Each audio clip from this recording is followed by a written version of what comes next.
Faut savoir élargir. Faut savoir élargir ses horizons. Facile de voir quand on porte des œillères. Symphonie pour voir repousser les frontières. Savoir élargir ses horizons. Se permettre de croire faire tomber les barrières. Savoir élargir ses horizons. Pour faciliter les choses, pour se familiariser, pour comprendre les théories et décomposer les idées, pour intégrer les principes d'une nouvelle réalité, pour simplifier le contexte, décomplexifier le complexe, pour décoder, vulgariser, pour parfaire nos connaissances et partager nos pratiques, pour amadouer la techno, harmoniser la technique, cesser de penser en silo pour s'émanciper du mythe. Faut savoir élargir. Faut savoir élargir ses horizons. Faut savoir agir entre deux fins de mois. Considérez-vous comme salué et bienvenue à cet autre magnifique épisode du podcast E2FM entre deux fins de mois, où est-ce qu'on prend le temps de se réunir, de se rencontrer, d'échanger, d'apprendre, de partager, pour être encore plus prête, comme disent certains. Pour la prochaine fin de mois, j'ai le plaisir, pour ne pas dire le privilège, aujourd'hui d'accueillir nul autre que Éric Anctil. Bienvenue, Éric. Grand plaisir pour moi. Merci, Dominique. Le plaisir est vraiment pour moi parce que tu ne sais pas du tout à quoi tu vas t'attendre. Tu vas pouvoir dire que tu n'as pas eu de plaisir à la fin de ce Merci, Éric, de ta présence dans l'agenda très, très occupé. Ça fait quelques temps qu'on essaye de planifier l'agenda. Je vais entrer dans le vif du sujet. J'ai une belle petite tradition au podcast de FM entre deux fins de mois parce que je ne veux pas mettre mes invités devant le fait de devoir raconter leur storytelling et puis en 2 minutes, leur origin story. Donc, j'aime bien le faire à la place. Et puis, pour ceux qui n'ont pas eu le privilège de te rencontrer, c'est simple. Éric, si je dis Éric Anctil, puis 35 ans, dans la même phrase, vous pourriez penser que c'est son âge. C'est plutôt son année d'expérience dans l'industrie. Il y a 35 ans d'expérience, de plaisir, à partager sa passion. Puis là, vous pourriez penser justement à sa passion pour l'automobile parce qu'il collabore avec beaucoup de manufacturiers au Canada, dont Toyota, Lexus, Porsche, Nissan, Volvo et Hyundai. Vous pourriez aussi penser à sa passion pour la formation parce que c'est en grande partie ce qu'il fait avec son entreprise, Kaizenergy, pour les manufacturiers, mais également pour des associations de concessionnaires et des concessionnaires, dont d'importants groupes, comme Spinelli, avec qui il y a une relation qui dure depuis 20 ans. On va en reparler de ça. Et finalement, vous pourriez aussi penser à sa passion pour les gens, les rencontres, les relations qu'il cultive, et son côté aussi empathique qui fait en sorte qu'Éric désire inlassablement, et je pèse mes mots, aider ses padawans à se réaliser. Et là, pour ceux qui sont en audio, désolé, mais on a des petits cues visuels pour les amateurs. En effet, Éric a pour mission de faciliter l'engagement des gens, mais dans un mouvement perpétuel d'amélioration continue, qui est le Kaizen, pour faire bouger les choses, qui est l'énergie. Fait que le Kaizenergy, ce n'est pas seulement le nom de son entreprise. J'ai eu le privilège de rencontrer Éric au début de ma carrière automobile à l'Université Toyota, tout juste après le bug de l'an 2000. J'ai été inspiré par sa passion, puis j'ai eu une validation que je pouvais faire carrière dans cette industrie-là. C'était nouveau pour moi. J'avais déjà eu des business, des entreprises dans l'autre domaine, mais être vendeur de chars, c'était nouveau, puis on n'avait pas la meilleure réputation à l'époque. Mais avec les formations, les rencontres, Éric, tu m'as démontré que je pouvais faire une carrière qui est en mon image, qui est authentique, intègre, puis empathique. Parce qu'au-delà des nombreuses acquisitions de connaissances techniques, il y en avait beaucoup, en fait, des outils pour aider les clients à magasiner des affaires. C'est la validation qu'on pouvait faire les choses de la bonne façon puis pour les bonnes raisons. Il y a plusieurs dates marquantes dans ta vie. Il y a les anniversaires des enfants et de la femme. Il y a notre première rencontre qui doit être encerclée en jaune, bien entendu. May the Fourth be with you, qui est aussi un beau classique. Mais pas loin de là, il y a le 20 mai, qui est très important. Justement, le 20 mai dernier, on célébrait le 20e anniversaire, non pas de la casquette, pour ceux qui sont en podcast vidéo, mais de la casquette de Kaizenergy, 20e anniversaire de l'entreprise Kaizenergy. Puis comment Éric, sous le sol, lui, de 2 décennies, comment il va souligner ça? Peut-être qu'il y en a qui pensent au pré-retraite ou le maintien de la business actuelle. C'est mal à connaître. L'ajout de 2 membres, 2 personnes, 2 bons membres qui s'ajoutent, on va en parler un petit peu plus tard, pour l'accompagner dans les formations personnalisées, le coaching, les consultations et les autres services comme des achats ministères. Éric, c'est pour toutes ces raisons-là que j'ai voulu t'inviter au podcast E2FM, mais également pour nos passions communes, je vais dire de facilitateur. hein, de vouloir aider les gens qui composent cette industrie-là. Et comme j'aime le dire souvent, je ne voudrais plus qu'on soit les derniers dans les classements. La confiance des clients envers les métiers, comme on voit à chaque année. On est dernier avec un maigre 28 de confiance. Moi, avant de prendre ma retraite, dans peut-être 2-3 décennies, j'ai comme objectif de dépasser les métiers qui sont 2 positions en haut de nous, avec 39 les prêtres. Sur ces belles paroles, Éric, je te dis, considérez-vous comme salué officiellement au podcast en 2 fins de mois. J'espère que je n'ai pas oublié d'éléments ou manqué rien dans la présentation. Non, très élogieux même d'entendre ça venir de quelqu'un d'autre. Ça te fait réaliser à quel point le temps passe vite. Puis je me rappelle notre première rencontre quand tu commençais dans l'industrie. Puis j'ai eu une connexion presque instantanée avec toi parce qu'on avait, je pense, une vision à long terme similaire, plus loin que juste le succès d'une fin de mois, plus axé sur comment on peut avoir un impact avec les gens, autant les clients que nos collègues de travail. Cette passion-là, à chaque fois qu'on jase, toi puis moi, qui revient en surface. Fait que je suis vraiment content qu'on ait eu la chance finalement de faire ça officiellement. Oui, puis tu dis le temps passe vite, là, ça me fait réaliser justement dans le tabarouette, ça fait tant d'années déjà. Puis là, j'ai vu un beau petit montage vidéo pour ton 20e anniversaire. Puis là, on a de la misère à se placer dans le temps parce que Christy, tu n'as pas changé bien. Toujours le même look. Là, j'ai revu des vieilles photos. Puis là, je ne veux pas dire l'endroit, mais tu sais, un bel endroit majestueux où on avait des formations, entre autres, avec Toyota et Lexus. Ces rencontres-là humaines, puis comme tu as dit, de dire il y a une façon de bien faire les choses. Ça a toujours été ce qui t'anime. C'est ce qui m'anime aussi. C'est peut-être la raison pour laquelle les relations comme ça durent depuis longtemps. Je veux vraiment commencer avec un mot que j'ai dit dans la présentation, puis qui est à la base de ton entreprise, parce qu'il n'y a peut-être pas tous nos auditeurs et spectateurs et téléspectateurs et audio et vidéo qui connaissent le mot Kaizen et la définition. Je voulais juste te montrer un petit... ça, c'est ma compagnie écrit en japonais, Kaizen Energy, mais les deux en haut, c'est Kaizen. Puis quand on dit le mot Kaizen, zen, les gens reconnaissent ça, c'est bon. T'sais. Puis Kai, c'est changement. Fait que finalement, ça veut dire changement pour le meilleur ou amélioration continue. Puis tu rattouches à ça le mot énergie qui est vraiment amener le changement perpétuel, de prendre quelque chose, comme de l'énergie potentielle qui se peut avoir dans une batterie qui va devenir de l'énergie cinétique quand tu es en mouvement. Dans le même optique, tu parles de l'énergie que tu peux amener dans un concept pour animer quelqu'un à grandir, à aller à la prochaine étape. Puis, ça représente ma philosophie personnelle de vie, autant que celle de ma compagnie. C'est devenu une façon de penser qui est intégrée dans tous les messages que j'essaie de donner aux gens. Souvent, je vais même leur dire vous investissez votre temps dans notre session aujourd'hui, puis à la fin de la journée, j'ai réservé dans les 3 dernières pages de votre manuel ce que j'appelle la boîte de Kaizen. Qu'est-ce que tu as mis dans ta boîte de Kaizen? C'est une phrase que je dis souvent, c'est de voir valider avec quelqu'un qui a participé avec une formation avec moi.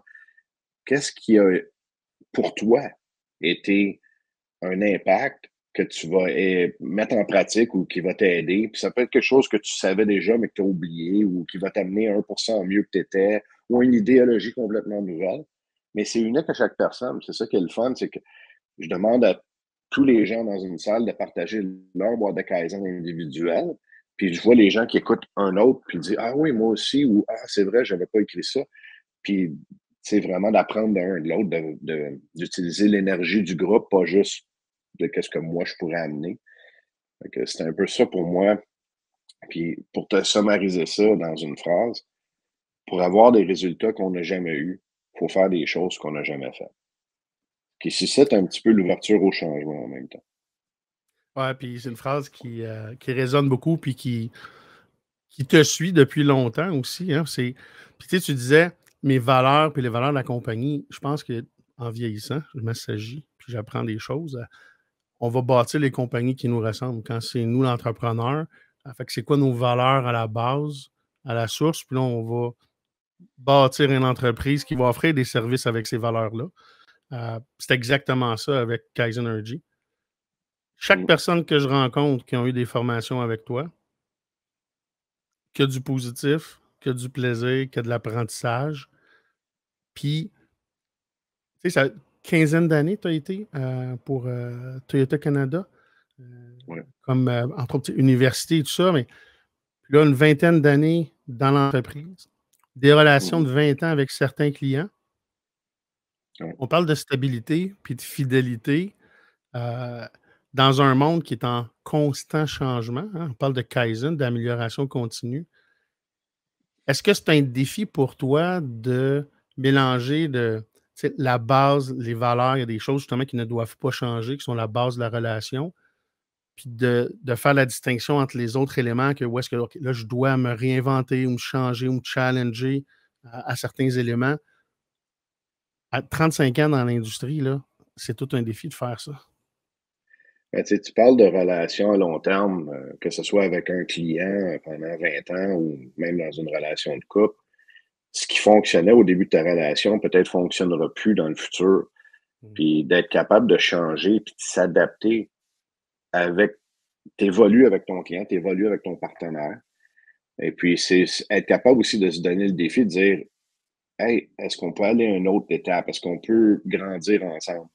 Puis il va y avoir des hauts, des bas. Il y a des journées où tu vas regarder ton client, tu vas dire, on s'en va-tu dans la bonne direction ou dans la même direction? Puis ils vont poser la même question pour eux.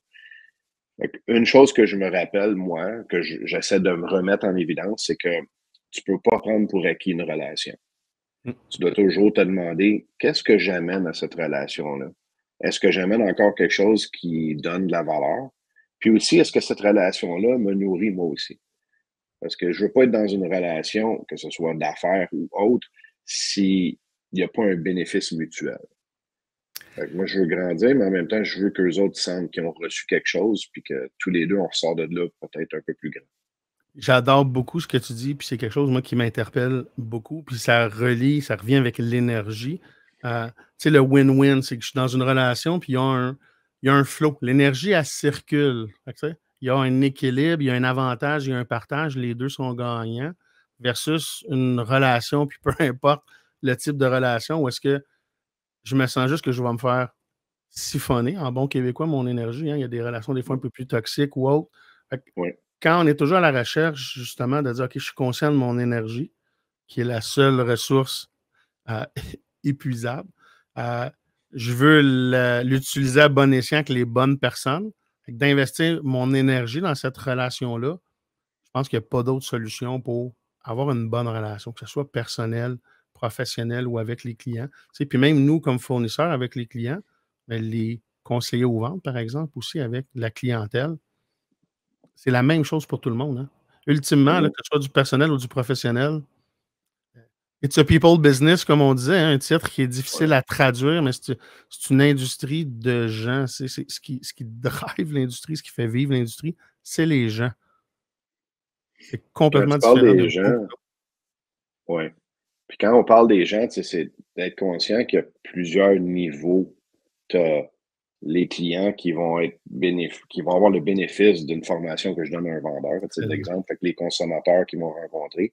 Mais tu as aussi le vendeur lui-même qui est en train de se nourrir puis d'apprendre quelque chose.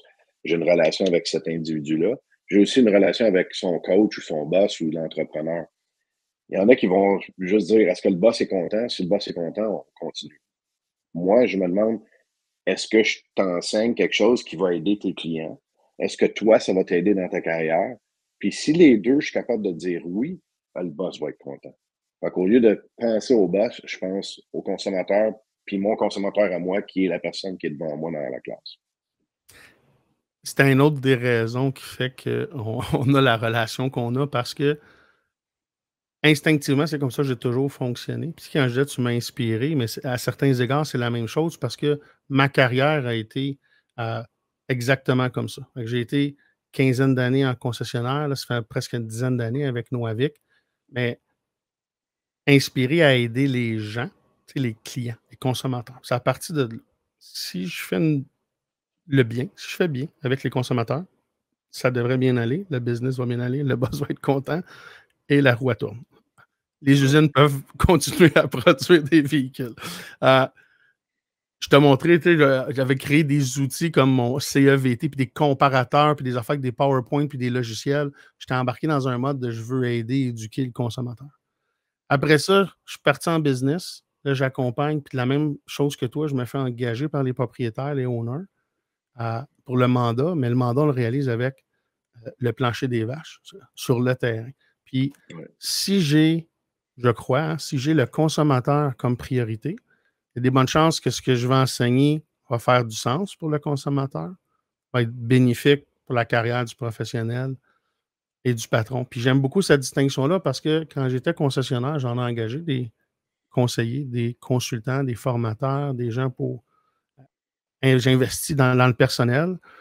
Puis il y en avait qui étaient là pour le propriétaire, puis il y en a d'autres qui étaient là pour les employés.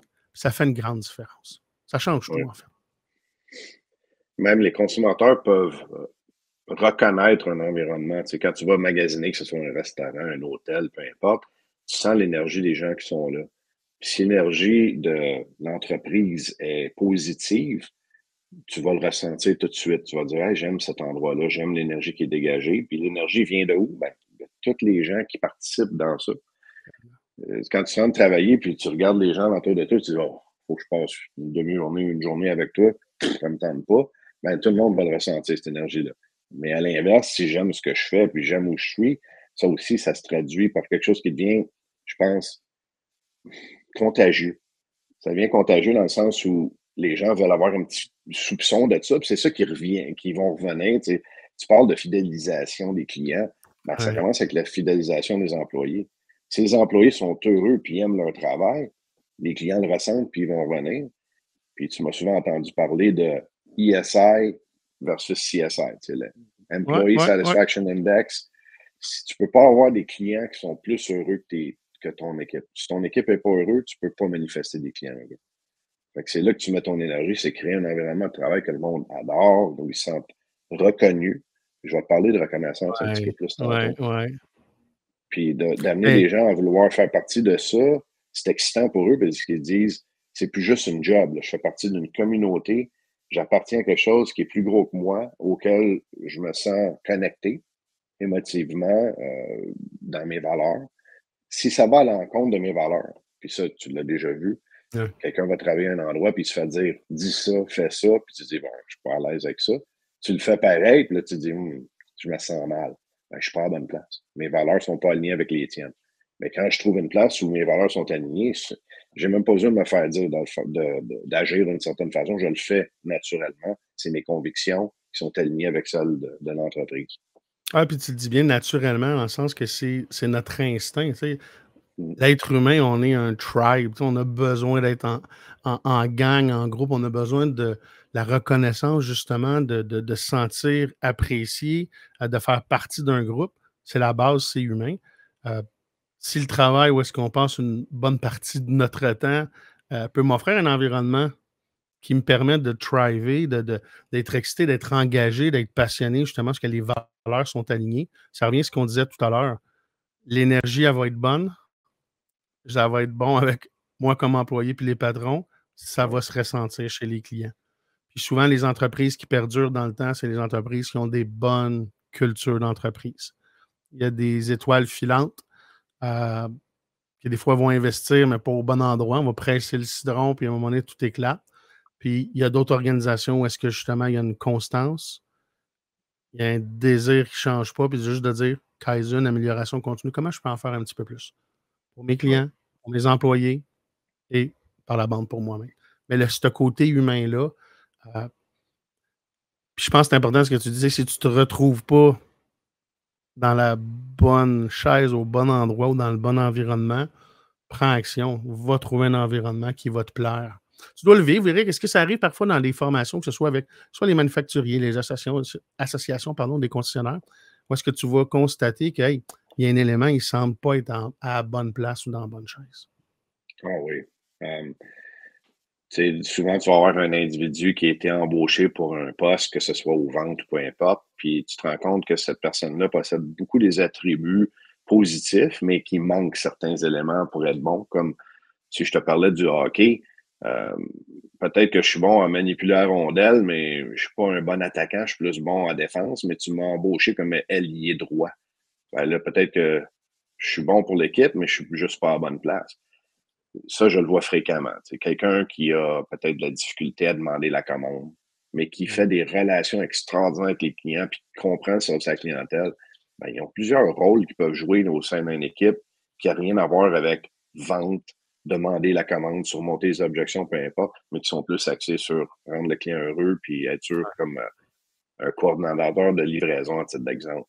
C'est quelqu'un qui fait jouir le client dans la dernière étape de prendre possession d'un véhicule, qui veut triper, qui veut avoir des beaux souvenirs. Cette personne-là est parfaitement alignée avec ce genre de travail-là. Ouais. Souvent, on doit peut-être faire remarquer à certains patrons que ton membre de l'équipe est exceptionnellement bon, il n'est juste pas à la bonne place. Et là, c'est là que tu vois si tu as un bon manager, un bon patron, ou justement un autre employé qui est dans la bonne chaise, de comprendre ça, puis de comment il va gérer ça. Généralement, probablement que dans les clients que tu as, c'est le genre de relation que tu as, justement, parce que les intentions sont fais en sorte que mon équipe soit au mieux, puis que chaque personne puisse se réaliser au mieux. Puis si on a à changer des postes, c'est sûrement des choses qui arrivent, puis même qui sont bénéfiques pour l'entreprise. Il y a un défi qui s'occasionne, c'est, mettons, un patron me demande mon avis, mais j'ai passé 1 jour, 3 jours, 4 jours avec une personne, peut-être même 5 jours de formation. Est-ce que 5 jours, c'est suffisant pour connaître quelqu'un? Pas vraiment. Surtout quand tu es dans une situation où je suis en train de former, j'ai une personne qui est assise avec 15 autres. Donc, ma relation avec cette personne-là, c'est des petites conversations à droite et à gauche, puis voir comment il réagit. Tu as une idée, mais tu n'es pas vraiment conscient avec certitude de l'individu. Quand un patron me demande mon avis, je vais lui partager mon avis, mais toujours avec une petite réticence en disant, regarde, je ne vis pas avec l'individu. Toi, tu peux voir l'individu à tous les jours, tu es conscient de son comportement généralisé, tandis que moi, j'ai juste vu des petites séquences ici et là. Malgré ça, si tu peux lire entre les lignes, je peux te faire part de mon opinion, mais assure-toi que c'est pas juste basé sur ça, que c'est basé sur l'ensemble de la personne et son comportement normal, pas juste comment il s'est réagi dans une journée dans un cours. Oui, puis le contexte, la réalité, puis aussi le fait, est-ce qu'il était, entre guillemets, vraiment lui-même, tu sais, dans la formation ou devant le formateur, tu sais, il jouait-tu une game un peu comme il va jouer avec le client? Tu essayé de me vendre son idée ou sa façon. Ben ça m'amène... là-dessus, quelque chose d'intéressant que je vais te partager là-dessus, c'est que au fil des années, j'ai remarqué différents profils de personnes qui, une fois assis dans une salle, sont là pour apprendre, mais on apprend tous de façon unique, right? Il y en a qui vont apprendre en prenant des notes, en écoutant, en posant des questions. Il y en a d'autres qui vont apprendre en lançant des défis. Puis au début de ma carrière, je pensais que c'était quelqu'un qui était contradictoire, qui ne voulait pas apprendre ou qui voulait me lancer des curveballs. Mais je me suis rendu compte que c'est comment cette personne-là apprend. Si je ne peux pas satisfaire la curiosité de l'individu à propos d'une question difficile, j'aurais pu la voir comme une confrontation, mais à la place, je vois ça comme je comprends pourquoi tu me le demandes, puis on va travailler là-dessus ensemble. Ça, c'est un peu ma croissance à moi aussi en tant que formateur. T'sais, au début de ma carrière, j'aurais agi d'une façon différente, mais là, je réalise que cette personne-là apprend d'une façon différente, puis je m'adapte à eux. C'est ce que j'allais dire, l'expérience qui entre.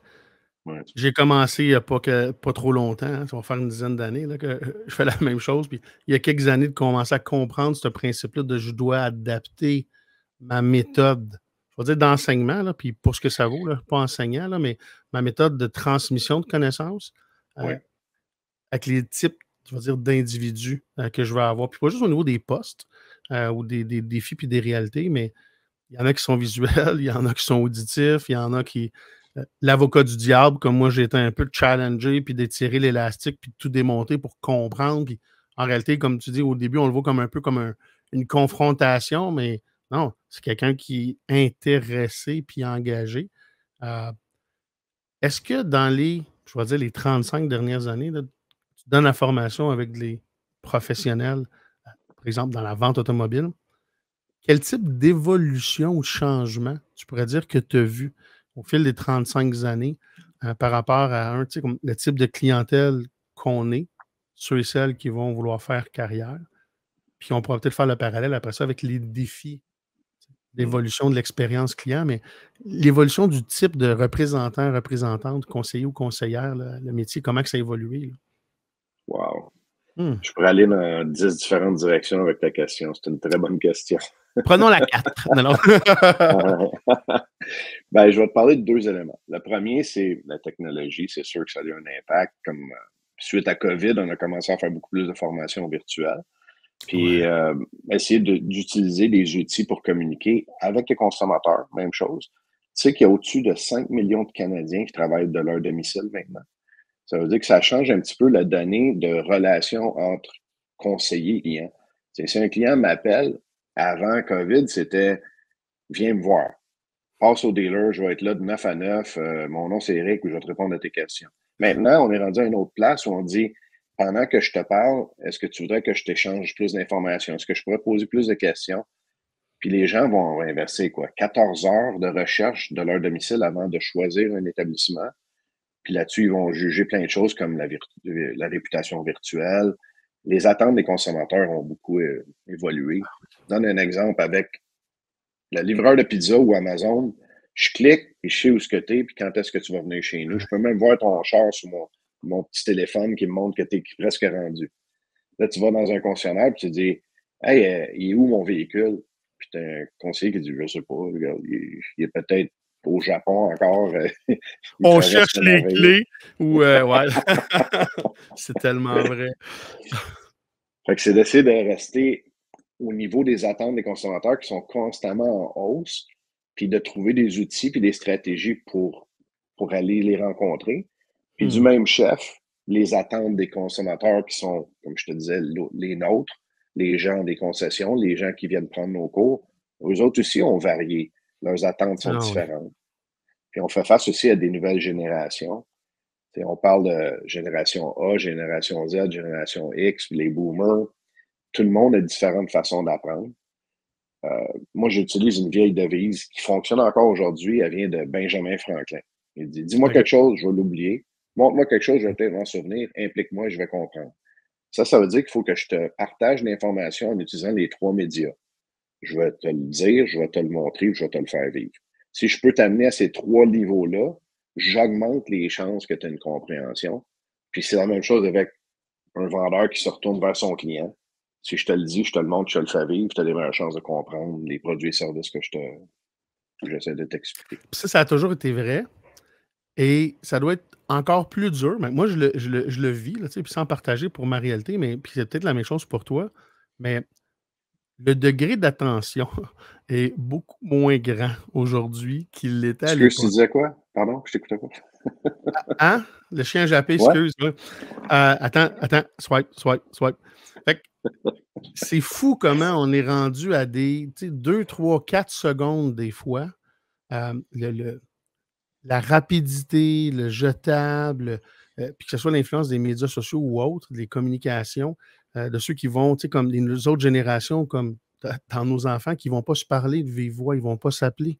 C'est des messages vocaux qui se laissent, mais qui peuvent lire et écouter quand ils veulent. Fait qu'il y a tellement de façons de communiquer, il y a tellement de, comme tu as dit en plus, les 5 générations, le DISC, les couleurs, les personnalités, tu as une configuration, puis autant d'élèves qui apprennent que de clientèle, parce que c'est la même chose, c'est les mêmes parallèles. Mm-hmm. Puis là, tu as dit bien les affaires qui est intéressantes dans l'évolution aussi de l'expérience client. Je reviens souvent avec l'expression « get them in ».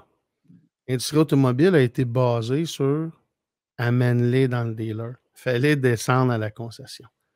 Dis qu'ils viennent prendre rendez-vous. Amène-les dans le dealer. Là, on va avoir le contrôle sur la transaction. Ce faux sentiment de contrôle-là qu'on a toujours eu dans l'industrie, il avait déjà commencé à changer. Là, j'ai l'impression que la COVID a accéléré de façon incroyable cette transformation-là. Où est-ce que là, les gens, le get them in, non, donne-moi l'information.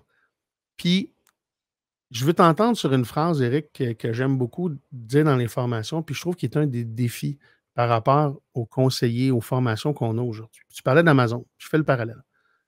L'industrie automobile, tout est fait pour générer des leads, avoir des leads, puis Puis après ça, on va essayer de convertir les leads en rendez-vous. On va essayer de faire venir les leads en concession. Fait que toute la structure de marketing, toute la façon qu'on va commencer la relation avec le client est fait avec une espèce de frein qui est avoir des leads pour les faire descendre. Là, je dis souvent aux vendeurs, ou pas même aux propriétaires, c'est quoi un lead? Hein, un lead, les autres, c'est ça qu'on veut. On paye bien les agences, on met bien du marketing. On veut des leads, c'est ça qu'on mesure. Des leads, puis les conversions, puis parfait. Fait que je dis, pour toi, un lead, c'est quoi? Une chance de faire une vente. Excellent. C'est quoi un lead pour le client? Parce que, tu sais, comme tu disais tantôt, Eric, on est toujours un peu à l'envers. On part du point de vue du client, on passe par le point de vue du client, puis on dit, OK, du point de vue du consommateur, c'est quoi un lead? Je prends Amazon. J'utilise cet exemple-là depuis toujours. Tout le monde me dit, ah, Amazon ne vend pas d'auto. Ils ont commencé à en vendre dans les dernières années. Fait que là, ça l'aide. Mais depuis toujours, Amazon n'a pas de lead. Tu ne peux pas envoyer un email, écrire à quelqu'un, chatter, poser des questions, échanger, ça pluie puis le beau temps, prendre un rendez-vous pour. Tu as 2 call to action. Tu as 2 boutons d'appel à l'action. Acheter tout de suite ou acheter plus tard. Nous autres, l'automobile, on a 28 boutons. Faire rendez-vous, check le prix, check ton e-price, Internet e-price, check la disponibilité, le rabais, diplômé, vétéran. On a une pizza, tout pour avoir des leads. Là, tu dis, attends une seconde. D'un point de vue du consommateur, c'est quoi un lead? Un lead, c'est une interruption de mon processus de magasinage. C'est une interruption de mon processus de magasinage dans laquelle je m'attendais à avoir des informations pour prendre une décision d'achat éclairé. Parce que je ne suis pas fou comme consommateur. Fait que Amazon, c'est ça qu'ils m'offre. Amazon, j'ai une page de véhicules détaillée. Hein, j'ai un listing, j'ai un crayon à 2 piastres, là, j'ai 442 lignes de description. Sur mon site automobile, à 75-80 000, j'ai 3-4 lignes, moteur, pneus, pas trop d'affaires. Chez Amazon, j'ai tous les renseignements, j'ai les preuves sociales, j'ai les témoignages, les avis, j'ai des photos de consommateurs, j'ai la quantité en inventaire, j'ai ta date de livraison, j'ai ton best price qui est celle-là. La seule décision qui te reste à prendre, c'est de l'acheter ou pas. L'automobile, on a fait 100% l'inverse. Plein de freins aux clients pour avoir un lead. Fait que ma question est la suivante. Prenant ça en considération que le modèle d'affaires est broken depuis toujours. L'industrie, la façon qu'on a fait notre transition avec les Internets et le web, parce qu'avant, on n'avait pas besoin d'afficher les prix et tout ça. Puis là, cette transition-là, puis de vouloir arrêter de générer des leads pour les convertir, là, on forme les professionnels de la vente automobile d'aujourd'hui. Puis là, on les forme à convertir ces leads-là. Est-ce que pour toi, c'est encore plus un défi aujourd'hui, avec tout ce qu'on vient de dire là, par rapport à là, 25-30 ans? Ben, je vais peut-être te surprendre avec ma réponse. Tu sais, un peu plus tôt, tu parlais de la perception des vendeurs à 28 puis les prêtres sont 2 coches plus haut. Ouais. Moi, je vais virer ça en positif. Le fait que moi, mettons que je suis un vendeur dans un concessionnaire, que mon industrie puis tous mes collègues qui sont en fait ma compétition sont perçus de cet œil-là, c'est un avantage pour moi parce que je peux me démarquer. Donc, si l'industrie refuse de changer puis de s'adapter aux besoins des consommateurs, mais moi, je décide de le faire. Je me démarque. Ça donne une opportunité à ceux qui ont les yeux ouverts, qui sont capables de s'adapter vite. Tu sais, après COVID, il y a plusieurs entrepreneurs qui ont fait des gros virages. On peut faire des walk-around virtuels, on va te montrer le tour, on peut faire des approbations de crédit en ligne avec e-signature, les signatures électroniques, tout ça. Mais une fois qu'on est revenu un petit peu aux choses normales, puis que cette vague-là a passé, il y a plusieurs vendeurs qui sont revenus à leur ancienne façon. Mais ceux qui ont vu, hey, j'ai des nouvelles opportunités de m'adapter à un consommateur, tu parles d'un lead. Pour moi, un lead, c'est une relation. C'est pas un mécanisme. Mais je sais pas, toi, en tant que consommateur, t'es rendu où dans ton acheminement? Fait que si quand j'ai eu la chance de t'apprendre à te connaître, de connecter avec toi, que ce soit par Internet, téléphone ou que tu te manifestes en concession, je veux savoir t'es rendu où, puis je vais me rendre à côté de toi, à la même place que toi, puis t'aider dans ton acheminement.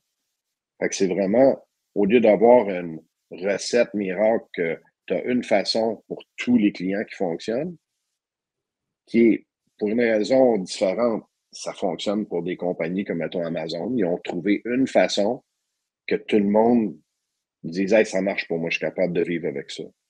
Dans l'automobile, ce qui est vraiment différent, c'est que chaque consommateur a une expérience différente. Ça peut être ton premier char neuf, tu as peut-être loué, tu as peut-être acheté, tu as peut-être un échange, tu n'en as peut-être pas. C'est peut-être la première fois que tu veux considérer un véhicule de haute technologie, que ce soit un véhicule hybride, branchable, peu importe.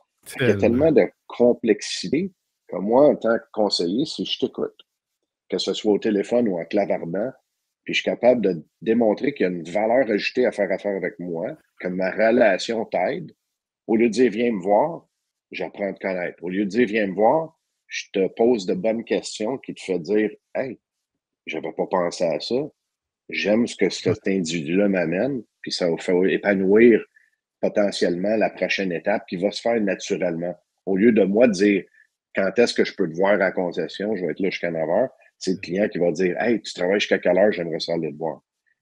Puis il y a certains conseillers qui ont commencé à avoir cette lueur-là, mais plusieurs ont encore tombé dans le piège de ben, on a un mécanisme, on convertit des leads, ainsi de suite, comme tu disais tantôt. Puis c'est vrai que chasser le naturel, il revient au galop. Ouais. Il y en a qui on pensait embrasser justement cette nouvelle façon de faire-là, qui était plus moderne et actuelle avec la COVID. Ils sont revenus aux anciennes pratiques pour plusieurs, en oubliant comment vendre. Hein. J'ajoute ça aussi parce qu'il y a comme une perte de mémoire qui s'est faite. Il y en a beaucoup qui sont revenus, puis là, ils ont oublié comment vendre. Parce qu'il n'y a plus d'essais routiers, il n'y a plus de démonstration, on ne présente plus le service, on a tout oublié. Là. Ouais. Juste prendre la commande, mais ceux qui saisissent l'opportunité, puis tu l'as bien dit, l'opportunité à un lead, c'est quoi? C'est une opportunité de relation. C'est une opportunité qu'un client me donne de mériter sa clientèle. C'est une opportunité qu'un client me donne d'entrer en relation avec lui. Puis là, la façon, puis tu l'as bien décrit, c'est pas de dire viens me voir. Quand est-ce que non, gagne sa confiance. Qu'est-ce que je peux faire pour gagner sa confiance? Réponds à ses questions, écoute-le. C'est un professionnel qui est là pour faciliter le processus de magasinage du client, pour rendre ça agréable, assurer qu'il choisisse le bon modèle. Écoute-le, c'est simple. Mais la majorité sont revenus l'ancienne recette et en plus en oubliant les principes de base. Quand il y en a qui avaient embrassé et compris que, hey, je peux donner de l'information à distance à mes clients sans risque de le perdre puis qu'il aille acheter ailleurs. Parce que c'est ça, Éric, la crainte. Est-ce que c'est une crainte que toi aussi tu constates de je ne veux pas donner toute l'information parce que j'ai rien pour le retenir? Est-ce que tu entends ça aussi souvent? La crainte est réelle, puis elle existe. Ouais. Moi, j'y crois pas personnellement, mais je comprends pourquoi elle est là. Quand tu demandes à un consommateur à la fin de la journée, pour quelle raison vous avez choisi d'acheter de moi? Il y en a qui vont te parler de prix, oui, c'est sûr, parce que personne ne veut payer plus cher qu'il devrait payer. Mais des fois, il y en a qui vont même te dire, j'ai payé un petit peu plus cher pour faire avec toi. Là, tu dis, oh, qu'est-ce que j'ai fait pour mériter ça? Ben, c'est le service que je t'ai donné, c'est la relation, c'est la confiance que tu as ressentie avec moi. Puis tu peux mettre un prix là-dessus si tu veux. Regarde, moi, en tant que consommateur, est-ce que je suis prêt à payer plus? Je parle pas 3 fois le prix, mais marginalement plus pour avoir une bonne expérience. Ben, je le fais tous les jours. Quand je choisis d'aller dans un restaurant, je prends pas le restaurant le moins dispendieux. Je vais dans le restaurant où je vais avoir une bonne expérience. En vacances, dans un hôtel, peu importe. Fait que les consommateurs aujourd'hui, avec des outils qu'ils ont pour faire des recherches, la réputation virtuelle, c'est pas juste axé sur le service, c'est aussi sur les produits, puis n'importe quoi que le client pourrait vivre, le service après-vente, peu importe, qui vont influencer leur choix. Puis moi, en tant que consommateur, si je te dis ce que je veux, mais tu m'écoutes pas, je vais te partager une stratégie qui est super puissante. On parle de dépasser les attentes des consommateurs ou de rencontrer les attentes des consommateurs. OK. Est-ce qu'on a déjà demandé aux consommateurs c'est quoi leurs attentes?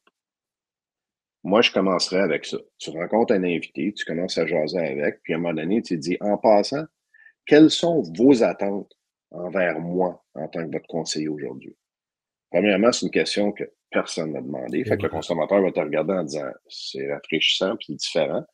Mais si tu me réponds en tant que consommateur à ma question, je vais savoir exactement quoi dire et quoi faire pour rencontrer tes attentes.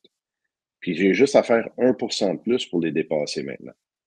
Puis quand je parle de dépasser les attentes, il y en a qui sont imaginés des affaires comme être jongler des balles de feu, tu avais une tour de champagne dans ta salle de montre. Non. Dépasser les attentes, ça se manifeste quand ton invité il dit où il pense, Hey, tu n'avais pas besoin de faire ça. C'était pas nécessaire. Le petit 1% de plus que tu as fait, que le client a remarqué puis il l'apprécie, ça peut être quelque chose aussi banal que de l'accompagner à son véhicule au lieu de se dire ton char est là-bas. Hein. De se rappeler du nom de son fils, comment il aime son café, d'avoir respecté son temps. C'est le genre de petite nuance qui est souvent oubliée. Puis comme tu as dit, il y en a une grosse gang qui ont oublié de faire des choses de base comme un walk-around, un essai routier, ainsi de suite. Puis, dernière petite histoire là-dessus, tu vas aimer ça. Un jeune homme que j'ai rencontré dans l'industrie, il était embauché. Puis son patron, il dit, vu que tu es nouveau dans l'industrie, je t'invite à aller visiter des concessionnaires pour te donner une idée, c'est quoi être un consommateur qui magasine un auto. Je trouve ça brillant. Ah ouais. Les attentes, c'est qu'il visite un ou deux concessionnaires, mais ce jeune homme-là, il a été visiter 15 concessionnaires. Il voulait vraiment apprendre. Quand il est revenu de ça, moi, j'ai posé mille et une questions. Qu'est-ce que tu as aimé, qu'est-ce que tu n'as pas aimé, qu'est-ce qu'ils ont fait, qu'est-ce qu'ils n'ont pas fait. Puis à un moment donné, j'ai demandé les présentations des véhicules, le walk-around, tu as dû en avoir des bons. Il m'a répondu, j'en ai pas eu un. Là, j'ai dit, voilà, attends, ça se peut pas, tu as été dans 15 concessionnaires et tu n'as pas eu un walk-around, pas une présentation de véhicule. Là, Éric, je vais juste préciser là, dans ton histoire qu'il est allé physiquement dans les 15 concessionnaires. Donc, il n'a pas juste fait 15 leads Internet, 15 demandes d'informations courriel, sans téléphone, rien. Il est allé physiquement dans 15 concessionnaires avec un intérêt à regarder un véhicule, puis il y a eu 0 présentation de véhicule. Puis j'ai même demandé, j'ai dit, est-ce que tu disais que tu avais juste 15 minutes, quoi? Non, il dit non, je voulais voir, je voulais vivre l'expérience. Je déroulais le tapis rouge pour que le vendeur ou le conseiller me fasse vivre le tout. Puis il dit, le plus proche que j'ai été d'un walk-around, c'est quand un vendeur m'a dit, ben, va explorer l'auto, puis je répondrai à tes questions. Puis là, je me suis dit, c'est une étape pour moi que je trouve essentielle, qui ajoute beaucoup de valeur. Oui, il y a peut-être un faible pourcentage de clients qui s'en foutent et qui ne veulent pas voir l'auto, mais quand c'est bien fait, la plupart des gens vont dire « Wow! » Puis ce qui est le fun là-dedans, c'est qu'ils ne sont pas en train d'acheter le véhicule que tu leur présentes. Ils sont en train d'acheter la personne qui vient de faire la présentation. Ils se disent « Hey, je suis en bonne main. Dominique, qui connaît son auto, il peut présenter ça avec passion. Je veux faire affaire avec lui. C'est peut-être même pas le bon char, mais je m'en fous, j'ai aimé ce que tu m'as fait vivre. » Tu as tellement raison. Puis, tu sais, je vais une coche plus loin. Demande à ton client, tu l'as dit, c'est quoi tes attentes? Qu'est-ce que tu veux? Qu'est-ce que je peux faire pour t'aider? Peu importe la façon. Là, lui, il avait un désir de faire l'essai routier. C'était comme un client acheteur. Il voulait vivre l'expérience. Il voulait essayer le char. Il voulait faire un Wood and Frank ou un essai routier. Il voulait vivre l'expérience. Donc, c'était un consommateur qui était en état d'achat.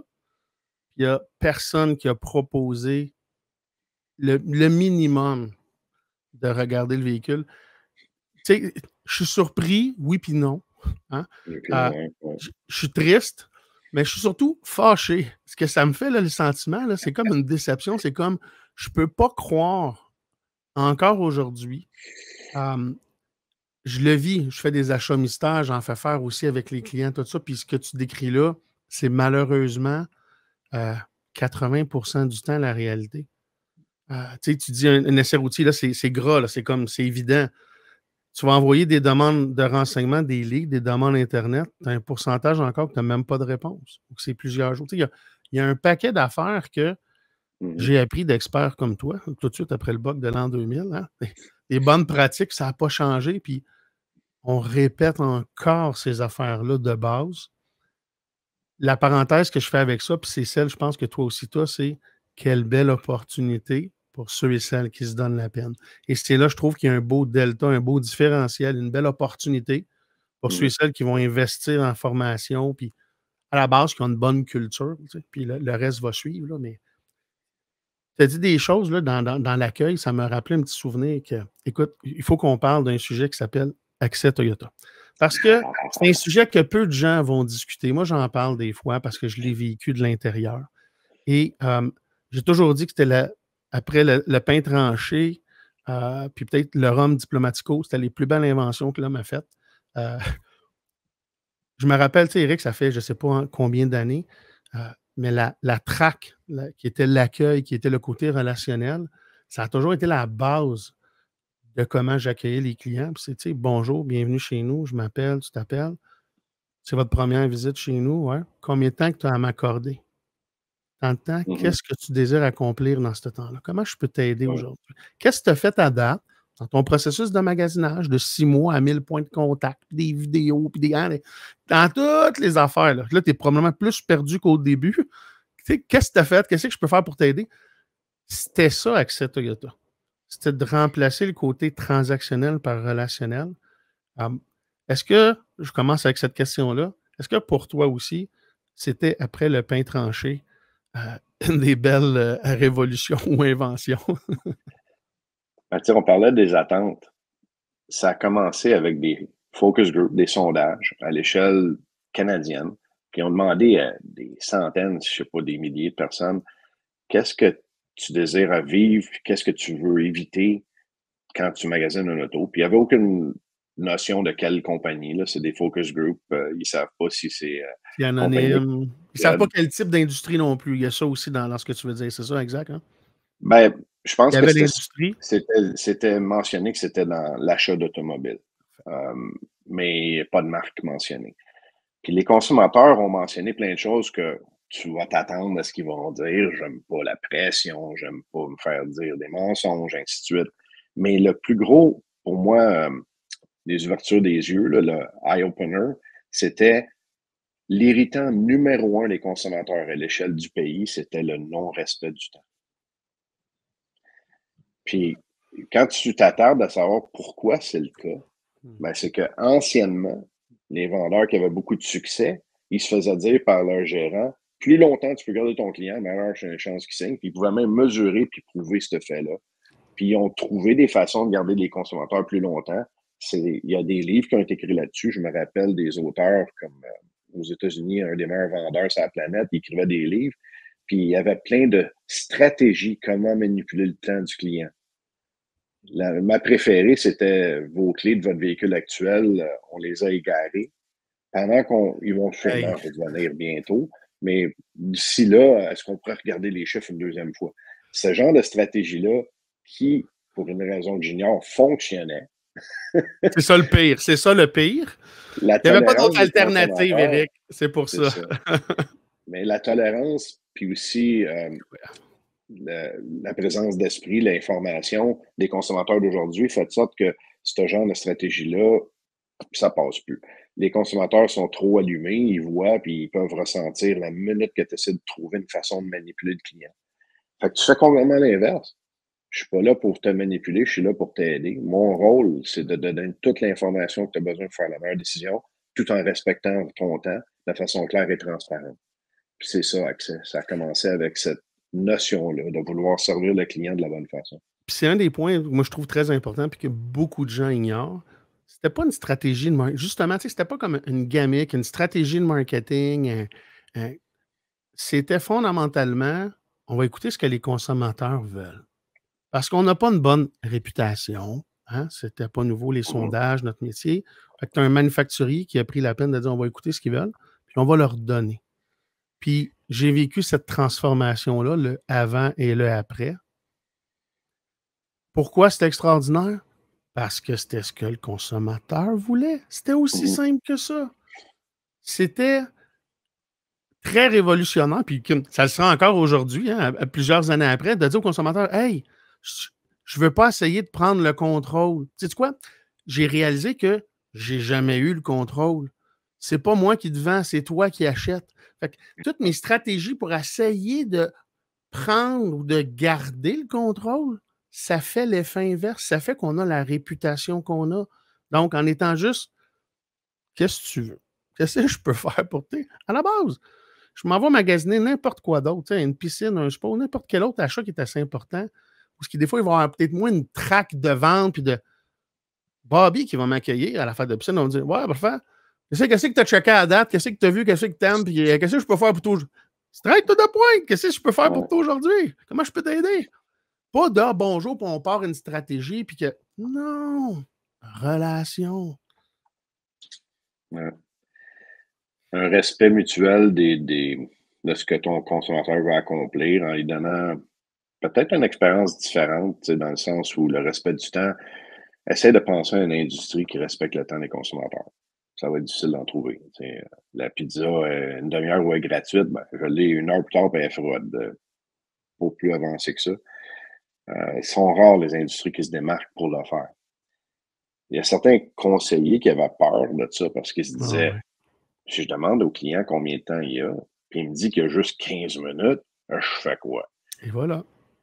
Et Eric, je tiens à dire, pour avoir vécu cette formation-là, je n'avais pas trop cette crainte-là, mais j'ai vécu cette réalité-là parce que, bon, on fait la loi de Pareto, 80% des gens, parce que là, c'était après 2-3 secondes, on les accueillait, puis on leur demandait assez rapidement dans l'accueil de combien de temps vous avez à m'accorder. Puis là, la défensive qui était déjà très élevée du client, là, c'était comme combien de temps? Ben, une demi-heure. Fait que là, 80% des clients me répondaient une demi-heure.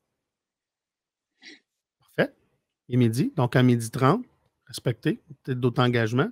Je vais mettre une alarme à 12h25. À 12h25, il nous reste 5 minutes, on l'a complet. 80% des gens disaient tout d'un coup qu'il y avait une autre demi-heure qui venait de se libérer. Donc, il y avait 1 heure à nous accorder. Puis ça m'avait juste prouvé, faire descendre la défensive, c'est un mécanisme de défense. C'est juste une demi-heure, je n'achète pas aujourd'hui, il faut que j'en parle à ma femme, tu es le premier que je fais, je ne sais pas comment mon échange vaut. Tout ce qu'on considère comme une objection, pour moi, là, c'était juste un message que le client m'envoie de dire « Hey, tu n'as pas encore gagné ma confiance. » C'est juste ça. Si je fais le parallèle avec une rencontre humaine, mettons que je suis célibataire puis je veux rencontrer une nouvelle fille, puis un ami d'un ami me donne le numéro de téléphone de quelqu'un, je l'appelle, je dis hey, on va se rencontrer pour prendre un verre. Parfait. Ça se peut que cette fille-là dise à sa meilleure amie hey, je sais pas dans quoi je m'embarque, appelle-moi donc dans le style 20 minutes. Si j'aime pas ce gars-là, on va me trouver une excuse, right? Fait que finalement, ton premier 15, 20 minutes, whatever, le temps que le client te donne, c'est comme une entrevue pour la job. Il est en train de voir est-ce que je mérite de continuer de faire affaire avec toi, est-ce que j'aime où on s'en va, est-ce qu'on a une bonne chimie, toi puis moi. Puis si la réponse c'est non, ben, quand le temps est échoué, on va dire ben merci pour l'information, je m'en vais. Mais si la réponse est oui, comme tu l'as dit, 90% du temps, le client va dire regarde, continue. On mettra ça plus tard, notre affaire, finalement, on a le temps. Là, parce que les gants de boxe viennent de tomber, la relation s'est épanouie. Exactement, exactement. Puis, cette notion-là de temps ou de défense, où ça revient à établir une relation de confiance. Pourquoi je fais affaire avec une entreprise? Parce que j'ai confiance en l'entreprise. Pourquoi je fais affaire avec quelqu'un? C'est parce que j'ai confiance en quelqu'un. Fait que les conseillers, conseillères, comprennent le plus possible que dans mes 10, 15, 20, 30 premières minutes, c'est mon entrevue. C'est pas mon dealer, puis c'est pas mon char, puis c'est pas ma marque, puis c'est pas le prix, puis c'est pas la promo, parce qu'ils ont déjà ces infos-là à 80% du temps. L'info qui manque, c'est à qui, de qui je vais l'acheter. C'est-tu toi? C'est-tu toi à qui je vais donner le privilège de mériter ta commission, de mériter ma clientèle, parce que je sais pas mal ce que je veux. Là, j'ai 2-3 questions finalisées. C'est ça au final. Ça revient avec la rencontre humaine. Fait que, si tu offres les services d'achat mystère, tu en fais aussi, puis tu t'en sers, on en avait parlé pour valider dans les formations, des acquisitions de connaissances, tout ça, mais en faisant les achats mystères, tu te rends compte qu'il y en a peu qui vont aller dans cette voie-là. Ils vont prendre le temps, ils vont embarquer tout de suite quasiment dans le transactionnel, dans les prix, quel prix vous avez vu ou le paiement. Fait que là, ce que tu es en train de me dire, c'est que toi, comme personne, tu es un gars de prix et de paiement. OK. Hein? Comme consommateur, c'est pas ça qu'on veut généralement. Éric, il faut que je te pose la question pour fermer la parenthèse d'Accès Toyota.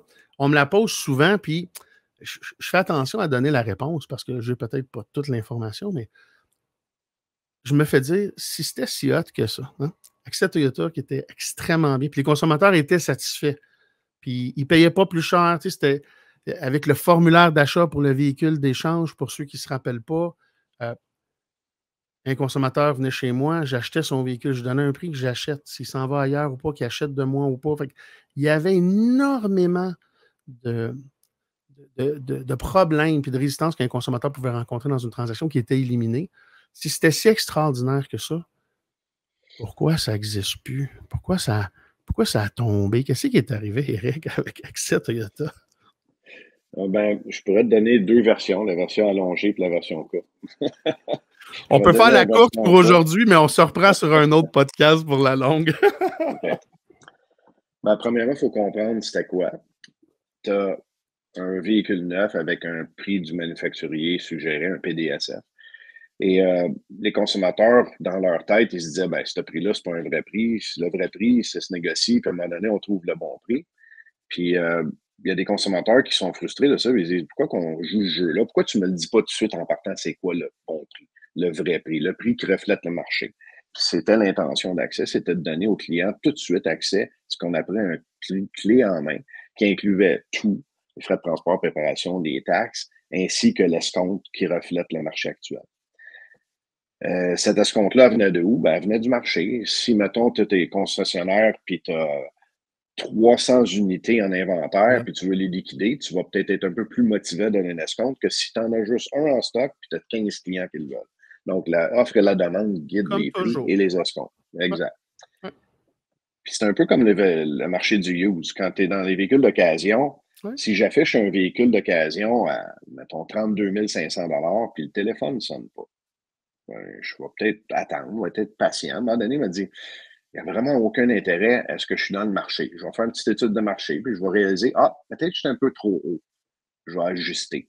Je vais essayer au lieu d'être 32 500, je vais être à 31 800. Pouf, je change mon prix. Le téléphone sonne. Oh, ça veut dire que là, je suis dans le marché, puis il y a un intérêt. Dans le même optique, ce que Accès Toyota avait comme stratégie, c'était d'offrir aux consommateurs tout de suite le bénéfice du meilleur prix sans avoir à négocier pour l'obtenir. La plupart des consommateurs adoraient ça. Il y en a qui croyaient, qui étaient méfiants quand même, qui testaient pour dire, c'est-tu vrai? Là où ça a devenu un petit peu un problème, il y a deux éléments qui sont arrivés. Un, la perception publique des gens. Puis les médias n'ont pas aidé. Les médias aiment le sensationnalisme, puis ils vont dire, regardez, vous payez trop cher, et ainsi de suite. OK. Fais ton étude de marché pour voir. Puis, à la fin de la journée, mettons que je prends un véhicule qui est vraiment hot, il vient d'arriver dans le marché. Je me rappelle à l'époque, la Toyota Matrix venait d'arriver dans le marché. Il y avait très peu d'inventaire, beaucoup de demandes. Donc, très peu de compétiteurs aussi, Eric. Justement, dans le contexte, dans cette offre-là, comme le Matrix, il y avait très peu d'offres. Donc, l'offre et la demande, c'était une réalité qu'on vivait. Donc, le prix clé en main est préescompté par définition. Donc, il devait avoir au moins $1 d'escompte. Puis moi, si je te dis que je te donne $1 d'escompte, tu es peut-être plus insulté que si je te donne aucun escompte. Fait que ça a créé des perceptions qui ont été alimentées par les médias, qui ont fait de sorte qu'il y avait une certaine perte de confiance, si tu veux. Mais la grande majorité des consommateurs qui l'ont vécu et les concessionnaires ont aimé l'expérience parce qu'elle était plus axée maintenant sur une relation, sur bâtir la valeur, au lieu de se battre sur un prix. Conséquemment, les concessionnaires ne vendaient pas plus cher ou moins cher, ils reflétaient le marché, tout simplement. Si le marché, mettons, moi, j'ai un véhicule que je veux te vendre à 2 millions. Je veux te le vendre à 2 millions. Ben, tu dis, c'est trop cher, Eric. Tu ne m'appelleras pas. J'ai beau essayer et te dire, c'est le meilleur prix, man. Regarde, tu n'auras pas un meilleur prix. Si tu trouves ça trop cher, tu ne l'achèteras pas.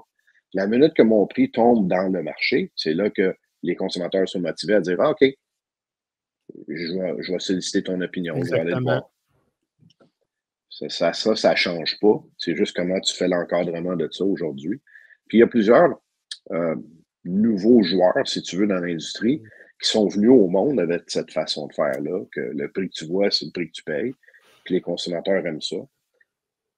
Mais il y a toujours comme des gens qui veulent utiliser ça comme une façon de manipuler ou d'aller trouver un succès plus rapide que naturel, puis qui vont dire des choses qui ne sont pas vraies. C'est là que notre image de vendeur devient ternie encore une fois. Quand les gens se font dire plein de choses, puis je pourrais t'en nommer des dizaines de choses qui ont été dites, puis je dis, ça se peut pas que le monde dise ça. On les entendait sur le plancher, puis on les vivait. Puis là, une pièce de rabais que tu parles, je l'ai vécu. Pour moi, là, puis encore là, j'étais peut-être innocent, puis j'étais dans le cercle, puis j'étais convaincu. C'était facile pour moi à expliquer. C'est, madame la cliente, le Matrix, je ne négocie pas, c'est ça le prix. Si tu en veux un, le bleu, avec les phoques, là, comme tu veux, mais j'ai 4 mois d'attente, ou qu'il y ait accès ou pas accès, peu importe, que ce soit une stratégie, c'est l'offre et la demande. Puis il y a mon manufacturier aussi. Si par exemple, j'ai des Corolla, puis là, j'en ai beaucoup, comme tu dis, dans ma cour. Puis là, j'ai des Civic, puis des Sentra, puis des Mazda. Puis là, j'ai des compétiteurs qui sont agressifs. Bien, tu as le manufacturier qui est plus agressif. Tu as déjà des incitatifs, les taux subventionnés, des choses comme ça, ou les valeurs résiduelles, les locations. Puis là, le concessionnaire, ben, lui, il faisait sa part aussi. Là, je n'avais pas juste un rabais de 1 piastre, je vais avoir 2, 3, 4, 500, ou peu importe le rabais. C'était toujours selon l'offre et la demande du marché. C'était réaliste. J'ai toujours été, j'aurais aimé ça avoir un prix comme quand je vais chez McDo, je prends un trio McDo, hein, comme ben là, j'ai rendu 40 piastres, un trio. Mais mettons, tu sais, le trio, et ce prix-là, ben, je négocie pas. Tu sais. On négocie les gros achats, il y a cette culture-là, il y a cette habitude-là. Mais vivement, comme tu dis, certains manufacturiers qui arrivent dans le marché comme ça ou dans la transformation, moi, tu sais, je mets mes lunettes roses puis le casque de licorne. Je rêve la journée où est-ce que les manufacturiers vont aller avec des prix. On va dire fixe, des prix de marché. Voici le prix. Puis à la limite, les taux d'intérêt ou les rabais du manufacturier, les incitatifs. Puis on arrête ça là. Le consommateur, il va juste rester à magasiner son échange. Ça va être ça. Puis là, l'échange, mais on fait quoi comme on avait avec Accès Toyota, un formulaire d'achat. Hein? Tu regardes les concessionnaires, on va acheter peu importe où. Là, le consommateur, il n'y a plus de friction du prix dans son processus de magasinage. Comme un voyage ou n'importe quoi, quand le prix fait mon affaire, tu sais, ou nouveau modèle, il arrive, le taux est à 7,99, puis le paiement ne fait pas mon affaire. Puis 7 mois après, vu que les compétiteurs ont sorti des nouveaux modèles aussi, là, ils ont baissé le taux à 3,99, puis ils ont mis un petit rabais, ben, là, j'y vais. Ça serait tellement plus naturel puis plus agréable. Ben, je pense qu'on va y revenir. Veut pas, on n'a pas le choix parce que l'industrie est sujet à la technologie, l'accès à l'information. Comme faire évaluer son échange dans le temps, il fallait que tu aies un concessionnaire, puis seulement un expert pouvait le faire sur son petit livre noir. Right? Aujourd'hui, je peux faire évaluer par des sites Internet qui fait comme un encan virtuel. Puis il y a même des sites qui te permettent d'évaluer mon véhicule du confort de ma maison, qui vont me garantir un prix, puis qui va venir me le chercher chez nous.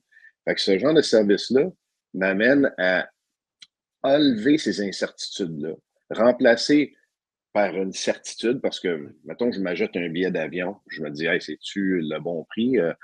1200 $ pour aller à Vancouver. Ben, je vais aller sur Expedia, Travelocity, plein d'autres. Puis ils vont me dire, ah, je peux en avoir un moins cher.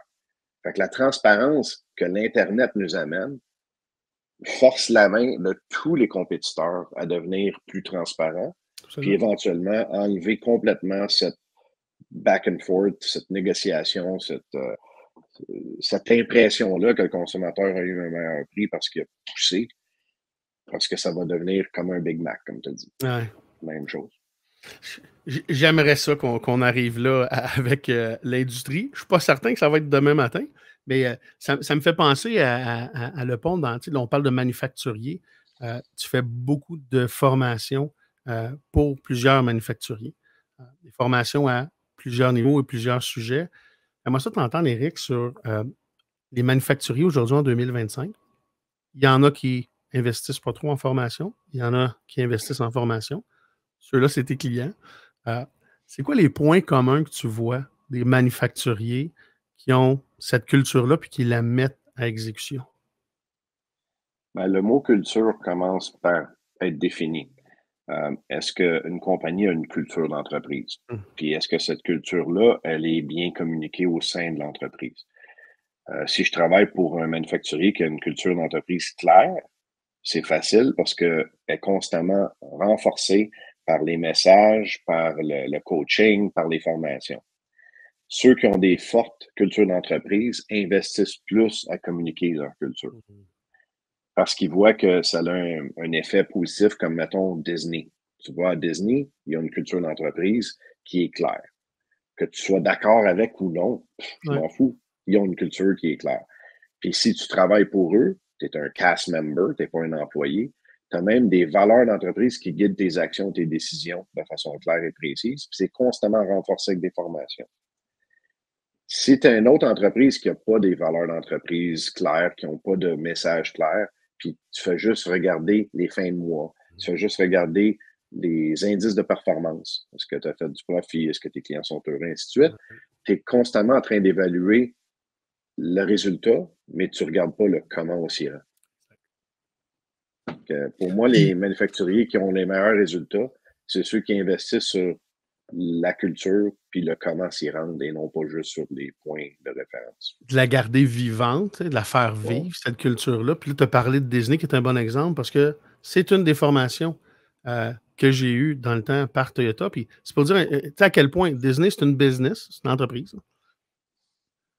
Ils ont tellement un beau processus, justement, de culture d'entreprise. C'est tellement les valeurs, puis qu'il y a d'autres entreprises qui engagent pour venir former, puis essayer d'inculquer la culture. C'est pour dire à quel point ce que Disney a fait est vrai et fondamental. Puis on a eu la chance de le vivre. Puis je pense aussi à plusieurs égards, même avec certains manufacturiers, les formations de Disney. Puis est-ce que ça se peut qu'il y a des manufacturiers qui vont même un petit peu plus loin avec ce qui est disponible avec Disney? Euh, Pas unique à Disney, mais un bon exemple, c'est d'aller chercher des partenaires qui ont des valeurs que tu voudrais véhiculer, comme, mettons, je prends des compagnies de luxe comme Lexus ou Mercedes, BMW, Porsche. Ils vont peut-être dire, est-ce qu'on pourrait regarder comment les consommateurs sont traités dans les hôtels comme le Ritz-Carlton ou le Quatre Saisons? Puis là, ils vont chercher des façons de faire qui pourraient être copier-coller, mais adapté un peu à l'industrie automobile. Ça, je l'ai vécu à plusieurs reprises. Puis c'est la même chose pour Disney. Si un organisme comme Toyota prend, dit, on va envoyer notre monde chez Disney, puis on va les former, il y a beaucoup de gens qui reviennent avec un gros sourire, puis ils ont bien aimé leur expérience, puis ils ont sûrement appris quelque chose. Mais il y en a beaucoup aussi qui sont confus, puis ils se disent, ouais, c'est bien beau tout ça, mais comment je vais me servir de ça? On vend C'est pas pas du ma popcorn, réalité. Ouais, on ouais. n'a pas des manèges. Ma réalité est vraiment différente. Fait que ce que j'ai vu, certains manufacturiers ont été à une échelle plus loin, c'est qu'ils ont pris la structure que Disney a faite pour bâtir leur façon, mais cette structure-là, ils l'ont adaptée à leurs valeurs à eux.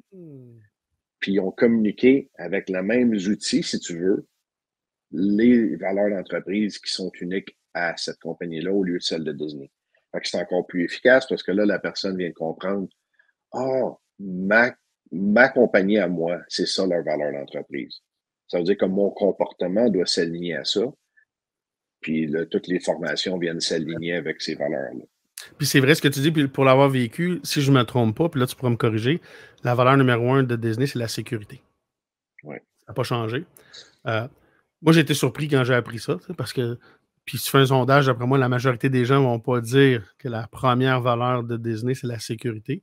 Ça aurait été le plaisir, le show, puis la magie, puis tu sais.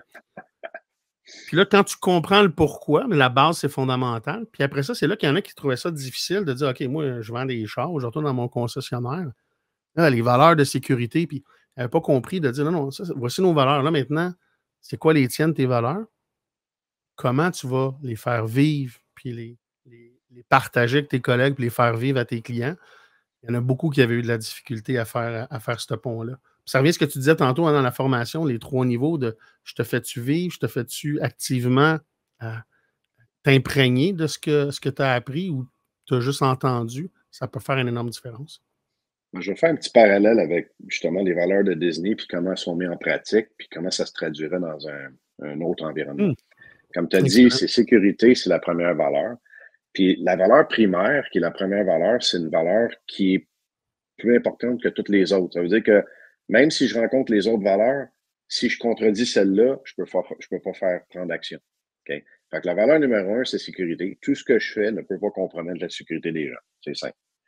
Si je te demandais, je travaille pour Disney, est-ce que c'est correct si je crie à un invité? Tout le monde va dire, ben non, tu peux pas crier. Ouais, mais si la vie de cette personne-là est en jeu, puis que parce que j'ai crié, j'ai sauvé la vie parce qu'il y avait un chevaux qui s'en venait, qui était pour l'écraser. Ah là, OK, parce que sécurité, c'est numéro un, donc mes actions basées sur sécurité. Mais la deuxième valeur, c'est la courtoisie. Ça veut dire que si je fais quelque chose, je vais le faire d'une façon courtoise. Je ne vais pas juste dire Hey, débarque de là! Tu sais, je vais crier parce que c'est sécuritaire. La troisième valeur, c'est le show, la magie de Disney, ce qui représente qu'est-ce qui est leur élément distinctif. Ouais. Okay? Puis la dernière valeur qu'ils ont affichée, c'est l'aspect efficacité. Ils ont introduit une 5e valeur récemment, c'est l'inclusion. OK. qui est vraiment en propos aujourd'hui. Est-ce qu'ils vont la garder, cette valeur-là, ou ils vont faire comme d'autres entreprises puis s'en débarrasser? J'ai une opinion là-dessus. Dans la courtoisie, hein, dans la courtoisie, ouais, c'est ça. Dans la courtoisie, qui est leur deuxième valeur, là, l'inclusion devrait en faire partie. Non, j'arrête ça là. Mais puis tu sais, je te donne un exemple. vas-y, Rick, vas-y. Tu as un jeune enfant qui est en train de grimper d'une clôture à Disney. Ben, c'est sûr que la première valeur étant la sécurité, je ne veux pas que l'enfant se blesse, je vais dire de descendre, mais vu que la courtoisie, c'est la deuxième valeur, je vais le faire d'une façon qui n'est pas trop poche. Je ne vais pas lui dire, hey, le jeune descend. Je vais lui dire, hey, fais attention, je ne voudrais pas que tu te blesses. Puis là, le show, ben, c'est de dire, ben, on est où? On est chez Disney, right? Pourquoi le jeune a grimpé à la clôture? Il a échappé quelque chose au bord de la clôture, quoi. Puis là, je viens de me rendre compte qu'il est trop petit et il ne peut pas voir la parade. Fait que je me dis, OK, je vais identifier l'enfant avec toute sa famille, son entourage. Je vais dire, suivez-moi. On va aller à un endroit où tout le monde peut vivre l'expérience, même les plus petits qui n'auront pas de la vue cachée. Puis le dernier, qui est l'efficacité, ben, pourquoi ils l'ont mis en dernier? Elle est importante, elle a fait le top. Mais elle est en dernier parce que ça dérange-tu si moi, ma vraie job chez Disney, ma fonction, c'est de passer le balai ou vendre du popcorn ou gérer un des magasins? Non, parce que dans ce moment-là, c'était plus important de gérer l'individu qui grimpait la clôture avec la valeur numéro 1, sécurité, courtoisie, le show, qui est la magie de Disney, puis en dernier lieu, continuer ma job. Puis un employé qui prend une décision, sait qu'il va prendre la bonne décision parce qu'il répond aux attentes de la culture, les valeurs d'entreprise. J'ai pas besoin de dire, hey boss, je peux-tu prendre un break de 10 minutes pour aller sauver la vie d'un enfant puis l'amener. Ah, attends, le sport, il vient de tomber. Ça dépend. C'est-tu toi qui es sur le gun? Oui, ça ressemble à ça. Puis tu sais, une belle façon de voir ça, puis j'aime beaucoup comment tu l'amènes, mais c'est de dire, c'est la première valeur qui est la sécurité, c'est comme la cachée, c'est la base, c'est en dessous de l'iceberg, c'est ce qui fait que le reste est possible. Le plus important. Après ça, tu as deux valeurs qui sont par rapport à la relation avec le client. La courtoisie puis le show, c'est comme notre raison d'être. Pourquoi le client vient chez nous? Puis la quatrième, c'est un peu plus technique encore, puis qui relie avec l'autre, c'est pour qu'on puisse continuer à faire ça. Il faut le faire de bonne façon. Il y a une pérennité d'entreprise. Puis tous les concessionnaires ou manufacturiers ou groupes de concessionnaires peuvent prendre le temps de faire ce travail-là. Puis de définir, OK, c'est quoi nos 4 valeurs? Ou 5 ou 3, peu importe. C'est quoi nos valeurs qui vont dicter les décisions qu'on va faire? Fais-les vivre, partage-les. Puis si tu fais ce qui est nécessaire pour aider tes employés à avoir les outils, puis les formations, puis les connaissances, puis d'avoir ce qui est nécessaire pour faire vivre une bonne expérience aux clients en ligne avec tes valeurs, ça devrait bien aller, la business. C'est la base. J'ai réussi à prendre ce concept-là puis le mettre en pratique au niveau d'un manufacturier complet ou même d'un concessionnaire ou d'un groupe de concessionnaires. Si le concessionnaire ou le manufacturier est prêt à investir à long terme, parce que c'est pas une chose que tu fais une fois. Ah, on a donné le cours, c'est fait, la culture est instaurée, on continue à parler d'autres choses. Là, ça ne marchera pas. Mais c'est fait de la bonne façon, puis c'est continuellement fait. Là, tu commences à voir le résultat. Il y a une accumulation avec le temps, des résultats positifs. Puis les valeurs peuvent aussi changer avec le temps. Fait qu'il faut être en mesure de se dire, est-ce que nos valeurs sont toujours alignées avec ce qui est important pour nous puis nos clients? Ouais. Si ce n'est pas le cas, est-ce qu'on est capable d'être flexible pour les changer et les adapter avec la diversité des gens d'aujourd'hui? Puis ça revient à s'adapter ou à être à l'écoute des consommateurs pour ce qu'ils veulent, tu sais, puis d'aligner tes valeurs avec ça, parce que il y a plein de couleurs, il y a plein de marques automobiles, on va trouver ce qui nous plaît. Ben, c'est d'offrir aux consommateurs un environnement qui va dire ouais, ça me plaît, on s'en va là.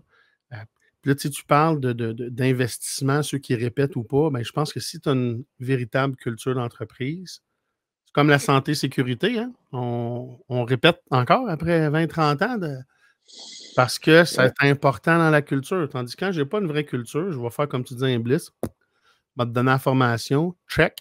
J'ai l'impression que job done, puis c'est pas comme ça que ça fonctionne. Puis ça, souvent, je pense que je l'avais partagé, c'est le parallèle que je fais un peu comme les concessionnaires, comment ils vont gérer le marketing puis les formations. Souvent, c'est la même chose. concessionnaire qui n'a pas trop de culture, qui n'investit pas trop dans la formation de ses employés, ben, ça se peut qu'au niveau du marketing, c'est quoi le minimum que j'ai à faire pour ma coop? C'est pas le minimum que j'ai à faire. Je n'ai pas d'intérêt supplémentaire. C'est la même chose avec la formation. Tu parles de formation. Je vais faire une petite aparté sur, on en a parlé un peu dans l'intro, une relation qui dure depuis 20 ans avec le groupe Spinelli. Puis je parle rarement des noms puis des clients et tout ça. Mais j'ai eu le privilège de rencontrer Mathieu lors du sommet de la CCAM sur un panneau où justement c'était les passionnés de 3 et 4e génération dans l'industrie automobile avec Mme Bourgeois et M. Girard. J'ai compris que Mathieu, ce qu'on entend de lui, la réputation du groupe, n'est pas surfaite. Les valeurs fondamentales. Puis là, quand j'ai constaté, puis je le savais un peu, mais quand j'ai constaté, c'est comme moi, il y a un partenaire de formation qui s'appelle Eric. Ça fait 20 ans qu'il forme les employés à la culture. Ta formation de 20 ans, même 10 ans ou 5 ans, puis celle que tu vas donner demain ou après-demain, ça doit être énorme, l'évolution, puis tu dois faire du Kaizen quasiment en continu, de tout le temps te tenir à jour, parce que chapeau Eric, puis chapeau à Mathieu, puis au groupe, de maintenir une relation partenaire, fournisseur, concessionnaire comme ça, aussi longtemps, il n'y a rien de mieux pour tout le monde. C'est un win-win-win-win, autant pour le concessionnaire, le partenaire que les employés. C'est quoi le niveau de défi que tu as pour être toujours à jour avec une organisation qui en demande tout le temps plus? Ben, je suis choyé que j'ai un partenaire d'affaires qui est prêt à investir dans la formation, dans son équipe, dans ses gens. Puis, ils ont non seulement continué de le faire au fil des années, mais ils augmentent le rythme. Le cours de nouveaux embauchés, il y a plusieurs années, c'était un cours de 3 jours qui est très, très détaillé. Mais là, on est rendu à un cours de 5 jours, avec un jour de suivi qui est fait 6 à 8 semaines après le lancement. Ça veut dire que c'est 6 jours au total.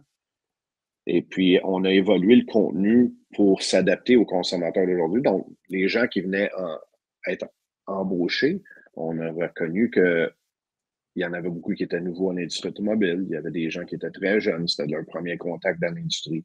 Il y en a qui ont travaillé dans l'industrie pendant 30 ans, mais dans d'autres manufacturiers, d'autres groupes de concessionnaires. Donc, on essaie de trouver une façon d'amener ça qui est unique à Spinelli, qui ont leur valeur d'entreprise, leur engagement, ainsi de suite. Puis on véhicule ça par une formation qui, je te dirais qu'à chaque fois que je donne le cours, il est différent du dernier. On regarde qu'est-ce qu'on a de bien, puis qu'est-ce qu'on doit faire de mieux. Puis ça prend un partenaire qui est présent, qui t'écoute, puis qui est prêt à dire oui, il faut le changer. Des fois, c'est moi qui lève la main, qui dit hey, on devrait changer ça. Puis d'autres fois, c'est eux autres qui disent Eric, on aimerait que tu changes quelque chose. On a acheté des nouveaux outils, on a changé quelque chose. Un exemple, l'an dernier, ils m'ont appelé puis on dit on veut former nos gens sur l'électrification. On sait que certains manufacturiers investissent beaucoup là-dedans, mais il y en a d'autres qui n'ont pas investi autant ou qui ne sont pas aussi avancés dans leur façon de le faire. Nous autres, au lieu d'attendre que les manufacturiers le fassent, on va créer notre propre formation en interne. Ce qu'on a fait, on a bâti de quoi. Wow.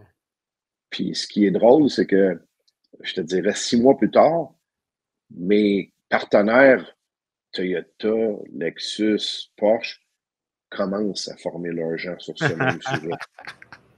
Fait que là, je me dis, chez Spin, on était à l'avance, on avait déjà vu la nécessité de faire le virage, puis d'être vraiment avant-gardiste, puis d'avoir l'audace de dire on va le faire, on va pas attendre que les gens nous demandent ou qu'on soit obligé de le faire.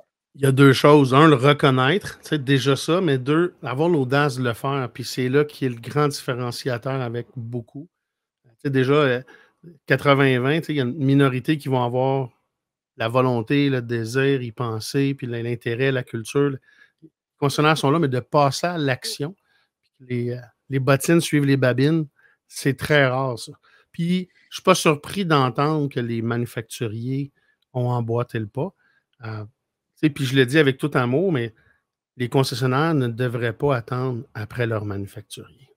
Chacun, tiers 1, tiers 2, tiers 3, ont leur défi. Et si les concessionnaires font comme tout à fait avec le groupe Spinelli, il disait, ben, on va aller de l'avant, on va motiver, on va partir d'en bas, on va aller en haut, puis il va y avoir une belle transformation. Puis c'est ça qui se passe avec les marques que tu as comme client aussi. Hein, ça revient, ça boucle la boucle, les relations. C'est les manufacturiers qui ont une culture, puis qui veulent investir, puis qui n'ont pas juste fait une fois, parce que ça fait plusieurs années. Est-ce que les manufacturiers adaptent et changent leur formation également, ou c'est un peu plus lent comme cycle et plus conservateur? Ça varie énormément d'un manufacturier à l'autre, bien entendu. Puis je peux seulement parler pour ceux avec qui j'ai eu des relations antécédentes ou courantes. J'ai presque travaillé avec tous les manufacturiers au cours de ma carrière. Il y en a quelques-uns que j'ai pas eu la chance, là, mais la grande majeure partie, j'ai travaillé à longue haleine avec certains, puis peut-être des plus courts mandats avec d'autres, mais quand même, j'ai eu la chance de toucher à plusieurs. Puis ils ont tous des façons de penser un peu différentes là-dessus. Pour moi, la grosse distinction, c'est est-ce que je vois ça comme une dépense ou un investissement? Ceux qui voient ça comme un investissement, quand les temps sont durs, je ne sais pas si tu te rappelles, en 2008, il y a eu une crise économique. Ford, GM et Chrysler ont presque fait faillite. Ouais. Le gouvernement américain a dû leur donner des subventions pour les garder en santé. Mais il y a certains manufacturiers qui avaient redoublé la formation dans ces temps difficiles-là. Puis il y en a d'autres qui ont dit on ne peut plus se permettre de payer de la formation, on arrête toute la formation. C'est bizarre parce que c'est la même situation qui affecte tout le manufacturier de la même façon, mais leur réaction est différente à cause de leur perception, qu'un voit ça comme un investissement, puis ils disent on ne peut pas se permettre de ne pas former nos gens dans les temps difficiles, tandis qu'il y en a d'autres qui disent on ne peut plus se permettre de payer de la formation dans les temps difficiles. Différence de culture. Les résultats suivent. Aïe, aïe, aïe. Éric, avant de terminer, parce que je sais que je dois te laisser, tu as plusieurs rendez-vous, mais je voulais, avant de terminer, on a souligné aussi ton 20e anniversaire. Tu as 2 personnes qui se joignent à ton équipe. Tu procèdes ou tu as procédé, hein, dépendamment de la date quand on va publier le podcast, mais peut-être en quelques minutes, pour ceux et celles qui écoutent les besoins, les services, mais quel type peut-être de service, d'offre d'accompagnement bonifié ou complémentaire tu vas pouvoir offrir avec tes 2 nouveaux membres? Merci de me donner cette belle fenêtre pour en parler. Le défi que j'avais, c'est que moi, en tant qu'entrepreneur, je peux seulement être une place. Je ne peux pas me diviser en 2. Puis j'ai toujours été choyé d'avoir beaucoup d'opportunités sans avoir à faire beaucoup de publicité pour en avoir. Mais si je veux grandir, j'ai besoin d'aide. Puis j'ai certains mandats, des fois, que j'ai dû refuser parce que je ne pouvais pas, moi, tout seul, les faire. Mais j'ai eu plusieurs personnes qui m'ont approché au fil des années. Puis il y en a 2 que leur façon d'être reflète les mêmes valeurs que moi. Puis ils ont aussi des talents complémentaires parce que je ne suis pas bon dans tout. Puis il y a des choses que eux autres sont peut-être mieux que moi. Fait que j'ai été tissé des relations avec 2 personnes qui vont joindre à l'équipe de Kaizen Energy. Une qui est déjà dans l'équipe depuis l'an dernier, qui s'appelle Cynthia Wong. Puis elle a le privilège en plus de parler mandarin, cantonais et anglais. Elle m'a aidé dans divers projets dans le passé, puis elle continue de le faire pour le futur. Et puis, plus récemment, j'accueille aussi Olivier Moutran, qui est un ancien, justement, qui a travaillé dans l'automobile, comme toi, à différents niveaux, autant gestionnaire que vente, qui est maintenant tourne la page pour s'en aller dans la formation.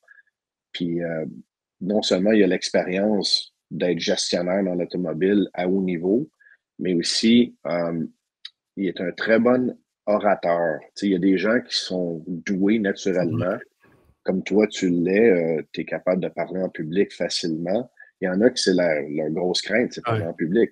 Ils peuvent avoir tout le savoir, mais de transmettre la matière, ça devient difficile. Ben, Olivier, il l'a naturellement. C'est un gars qui peut raconter des histoires puis tisser des liens naturellement avec plusieurs personnes. Puis tous les gens qui l'ont côtoyé dans le passé ont des beaux souvenirs de lui. Puis ça fait longtemps qu'on en parlait, mais maintenant, c'est officiel, il va joindre l'équipe. Ah, ben, félicitations. Félicitations aux 2, là, je ne dirais plus des Padawans, hein, c'est des Jedi maintenant, ils ont rejoint l'ordre. Bonne nouvelle pour les concessionnaires et l'industrie. pouvoir performer un peu plus de mandats. On n'est pas trop dans l'industrie à vouloir faire les bonnes choses de la bonne façon. C'est moins sexy, c'est plus organique, c'est plus long, mais c'est la seule bonne façon pour la pérennité puis dans les relations. Tu sais, puis la preuve, après toutes ces années-là, comme je disais à la blague, tu aurais pu dire pré-retraite ou prendre ça relax. Donc, le besoin est là de grandir parce que la demande est là, parce que l'offre est bonne, mais le désir, la passion aussi de ta part de se donner du trouble et s'investir avec des changements comme ça là, pour être mon seul employé depuis 10 ans puis pas avoir franchi cette porte-là. Je sais c'est quoi pour avoir géré des employés aussi. Mais bonne nouvelle pour que l'offre puisse être bonifiée puis plus de concessionnaires puis de manufacturiers. Là. Puis en plus, là, vous allez couvrir à peu près 47 langues. Là, c'est ça, là, au final. Olivier parle français, anglais et arabe. Que ça nous donne ouais, plusieurs langues où on peut. Moi, je suis seulement anglais et français, mais on se débrouille quand même bien au Québec avec ça. Ouais, si tu parles anglais, t'es correct, c'est pas vrai. Ah, Éric, je veux prendre le temps de te remercier pour cette première rencontre. C'est une première invitation au podcast, mais on va avoir l'occasion de réitérer pour d'autres sujets, puis peut-être aller en profondeur, puis peut-être aussi des trucs, des partages avec les concessionnaires et qui sait peut-être amener des concessionnaires aussi qui, pour le moment, veulent rester dans l'ombre, mais à partager les bons coups, à partager les bonnes pratiques. Généralement, les gens qui le font n'ont pas le réflexe de vouloir partager. C'est des gens qui sont humbles, mais le partage de bonnes pratiques, l'influence que ça peut avoir, l'impact que ça a sur notre industrie. Tu sais, puis au final, c'est avec ça que je veux te laisser. Puis tu sais, je veux te remercier. C'est l'impact sur l'industrie automobile, justement par la base et par en haut, fait que dans tous les niveaux, qu'il y ait le buy-in de la direction, puis que le personnel puisse être outillé avec de belles valeurs, des beaux outils pour offrir une belle expérience aux consommateurs. Parce que c'est pas de plus en plus facile de magasiner un véhicule. L'industrie qui change avec les manufacturiers. Fait qu'il y a juste de plus en plus de défis pour les concessionnaires.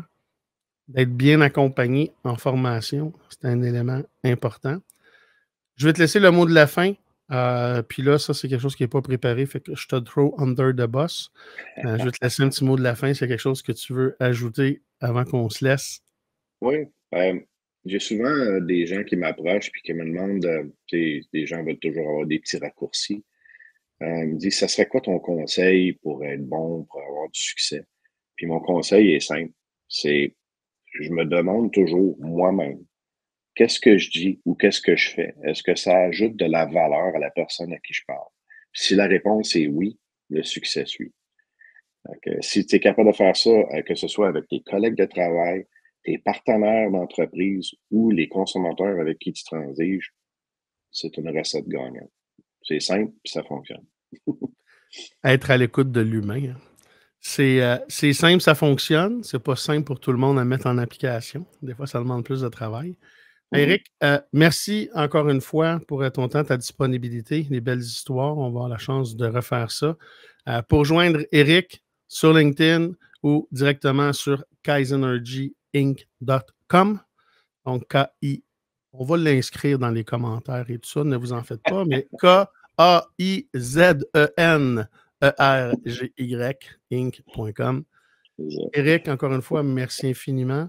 Au plaisir de se recroiser dans une concession ou dans un sommet ou un organisation. Merci. Puis Dominique, continue ton bon travail. Ce que tu fais pour l'industrie est essentiel. Je te suis, je t'écoute. Je suis extrêmement fier de ce que tu as accompli. Puis ce que tu amènes dans l'industrie, c'est une sagesse, du savoir-faire avec de l'humilité. Continue, j'adore ça. Puis j'espère que je vais être dans ton prochain podcast. Ben, merci, je le prends, c'est l'intention. Puis oui, on sort beaucoup un prochain épisode parce que je le sais que je vais avoir les demandes spéciales en ce sens-là. Merci, Éric. Et merci à vous tous et toutes qui avez été à l'écoute en audio ou en vidéo de cet autre épisode magnifique du podcast Entre deux fins de mois. On a pris le temps de se rassembler, d'échanger, d'apprendre et on est prêt pour la prochaine fin de mois. On enregistre ça justement dans une fin de mois. Alors, on va retourner dans le feu. Je vous souhaite une très, très belle journée et je vous dis, considérez-vous comme salués. À la prochaine. Faut savoir agir entre deux fins de mois.